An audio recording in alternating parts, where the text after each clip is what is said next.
folks, it's Big Bear back at you with a real quick video. Last week I did a Smackdown versus Raw versus Smackdown video. This week I'm gonna actually turn it into a two-parter due to the length of those videos. Trying to shorten it up. So I'm gonna try to go over the matches real quick from Raw. We start off with Enzo and Cass coming down, doing their great work on the mic once again. And then here comes Chris Jericho. He says, I have a guy, you know, the only reason you're here, Enzo, is because you had a guy carry you. He carried you all the way over here, whatever. And then he says, but I have someone watching my back too. And it's Kevin Owens. They both come down. They go get in the ring. Both act scared of Cass, but not Enzo. And that kind of leads into the storyline for a future match, as you could tell. And anyways, they've been at it, and they end up becoming Enzo says, well, looking right at Cass when he says it, and says, I'm not afraid of you, I'm going to beat you up, and all this other stuff, basically. And I'm paraphrasing there, of course. But when Cass stepped up to the, looked like he stepped up to the challenge, Jericho goes, I wasn't talking to you, I was talking to him. And they set up the match. Yeah, it was really not about the match, it was more for the storyline. I didn't really care for the action of the match. Kevin Owens, of course, helped Jericho get the win. But after the match, Big Cass said, if you really want to stick your nose in our business, how about SummerSlam, Enzo Cass versus Jericho Owens? And they accepted. So that will be happening at SummerSlam. Excited about that match. I'm really excited. Next up, I want to talk about the third straight week we had a squash. Yeah, that's right. Braun Strowman had another squash match. I'm getting tired of these squash matches. I don't see no end in the future. You know, either you don't trust the guy's talent or you're trying to work into some kind of storyline. I don't know what's going on in that, but this is the third straight week with the squash in it. The only positive part is there was only one squash this time, not two. Next up, we have Titus O'Neil versus Darren Young. I thought this was a really good match. I really am enjoying this match just between these two. You're seeing a new Darren Young. Maybe this is helping making Darren Young great again. I'm really enjoying this. And Darren Young got the roll up, and it was holding the ties. The whole works. You're seeing a kind of a heel kind of thing from Darren Young. Like you kind of did a little bit with Titus in this. I'm really enjoying this. Next up, I got the Seth Rollins segment. I thought this was really good mic work. I think Seth Rollins is getting better on the mic. He's moving forward, of course, with his skills.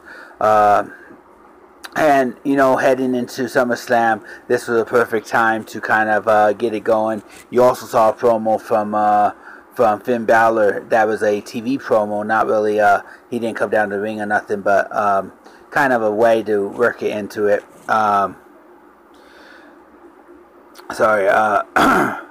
Next up we had Cesaro, yeah, you know what I'm saying, yeah, versus Sheamus. I thought this was a really good match. I'm really enjoying these two going back and forth.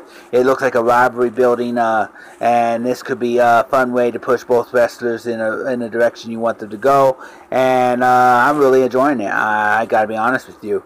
They've been putting on some good action. You could feel the raw passion there, like a hatred building. And I think this is a really good match that they've been setting up. So Cesaro gets a win again for the second straight time. You know, Mick Foley said it didn't seem like it was decisive enough. Well, this is two straight wins. Something has to be decisive, right? Moving on, we had the Dudleys versus Sin Cara and Neville. Really, it just seemed like it was, this would be a match that you would set up on one of those, you know, you spin the reel and okay, the partner for Sin Cara tonight is Neville. It's not really something that you would look to a storyline for. It was just a match put together. So I'm going to actually kind of pass on that match, talking too much about it. Because I'm excited about this one. Rusev and Lana. The wedding segment. Yeah, you fans couldn't be there because you couldn't afford it, but we're going to celebrate with you kind of thing. I thought it was, you know, the talking about how much the cakes cost, about how much this, how much he put into it, oh, blah, blah, blah, shut up, stop booing at my wife. It was boring, really. Rusev just bores the heck out of me, Rusev and Lana. So at one point, you're begging for someone, especially someone like Roman Reigns, to come down. Even if you didn't like him, you were begging for him to come down. And sure enough, he interrupts. Rusev actually ended up bumping into Lana, even though he blames Roman Reigns, knocking Lana into the cake. I love the segment. It's setting up for something special, and I'll tell you about that in a second. Next, we have Sasha Banks, Dana Brooks. Sasha said, hey, might as well make it a handicap match because I know at SummerSlam she's going to interfere anyways. Mick says, I'll do you one even better. You face Dana tonight. If you beat Dana, it'll be a one-on-one match between you and Charlotte at SummerSlam. Dana's banned, but if you lose, it will become the handicap match. Thought that was a great idea. You knew Charlotte was going to be at ringside. Charlotte comes down.